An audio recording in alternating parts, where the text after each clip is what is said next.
کاش نوٹ خور وائزین عوام کو حضور غوث اعظم رحمۃ اللہ تعالی علیہ کی صرف کرامات اور لنگر کے فضائل ہی نہ بتاتے، بلکہ یہ بھی بتاتے کہ ان کی والدہ ماجدہ نے انہیں کم سنی کی حالت میں یتیمی میں دین کی تعلیم کے لیے اکیلے دور دراز جگہ بھجوا دیا، اور عوام اہل سنت 70 کرامات سن کر نعرے لگاتے اور خوب گھٹنے ٹیک کر لنگر کھاتے رہے، لیکن حضور غوث اعظم رحمۃ اللہ تعالی علیہ کی وقت کے حکمرانوں کو چیلنج کرنے کے کمالات سے لا علم رہ کر جذبہ غیرت و ایمانی سے محروم ہوتے رہے۔ اب بڑی 11ویں بڑے پیر کے پاس کا کاروبار شروع ہو گیا ہے۔ حالانکہ حضور غوث اعظم رحمۃ اللہ تعالی علیہ نے مزاروں کی مجاوری نہیں سکھائی، بلکہ تبلیغ دین کا فریضہ انجام دیا۔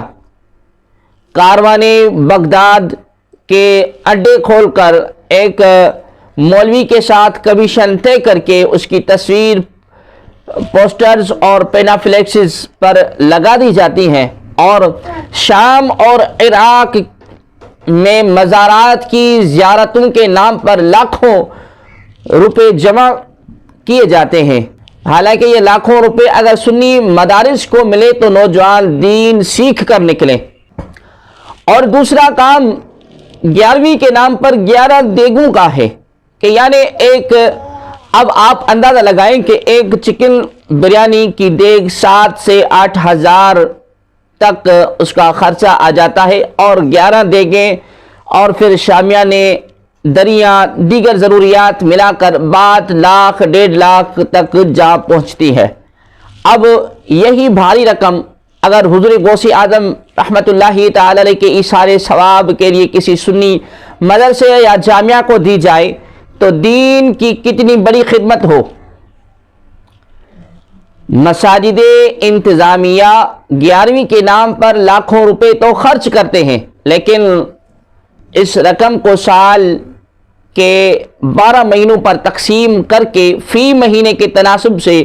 امام یا مؤذن اور خادم مسجد کی تنخواہ میں بطور ہدیہ یا تحفہ شامل کریں تو یقیناً حضور غوث اعظم رحمۃ اللہ تعالی علیہ کی روح اس سے شادمان اور فرحاں ہوگی۔ لیکن برا ہو نوٹ خور وائزین اور نوٹ خور نغمہ نگاروں کا کہ ان کی طرز کو نعت کہنا بھی بے ادبی ہے، کہ انہوں نے سنیت کو غلط راستے پر ڈال دیا، اور عوام بھی عمل کے بجائے ثواب کے شارٹ کٹ راستے سے جنت جانا پسند کرنے لگے، اور اہل مدارس وسائل کی کمی کا رونا روتے رہے۔ رہی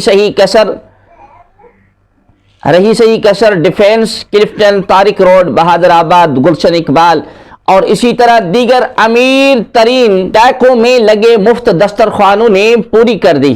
حالانکہ غریب تو یہاں بستے ہی نہیں، لیکن دکھے گا تو بکے گا۔ ایک خاتون یا صاحب کروڑوں کی چمچماتی گاڑی میں آتے ہیں، شیشہ اتارتے ہیں، دسترخوان کے کارندوں کو بلاتے ہیں، بھاری رقم کا ایک چیک یا نقد رقم کا لفافہ پکڑواتے ہیں، کھانا کھانے والے ایک ہجوم پر نظر ڈالتے ہیں، پھر دل میں ان کی خدمت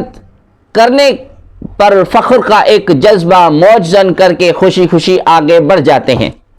اتنے ہجوم میں اس نیکی سے ان کی انا کو زبردست تسکین پہنچتی ہے، اور رہ گئے مدارس کے غریب، مسکین اور یتیم بچے، اللہ تبارک و تعالی ان کا بھی رازق ہے۔ بھوکے تو وہ بھی نہیں سوتے، لیکن افسوس ان علماء پر بھی ہے جو نوٹ خور تو نہیں، لیکن ان محافل میں لاکھوں کا اہتمام دیکھنے کے باوجود یہ تقریر کر کے نہیں آتے کہ خبردار اس محفل پر جو خرچ ہوتا ہے وہ اپنے سنی دینی مدارس میں دے، یا اپنی مسجد میں درس نظامی کی تدریس کے لیے درسگاہ بنائیں۔ اور امام، مؤذن اور خادم کی مالی خدمات میں اضافہ کر کے اگر کوئی مرد حق اس جرت کا مظاہرہ کرتا تو آج سنیت اس حال میں نہ ہوتی۔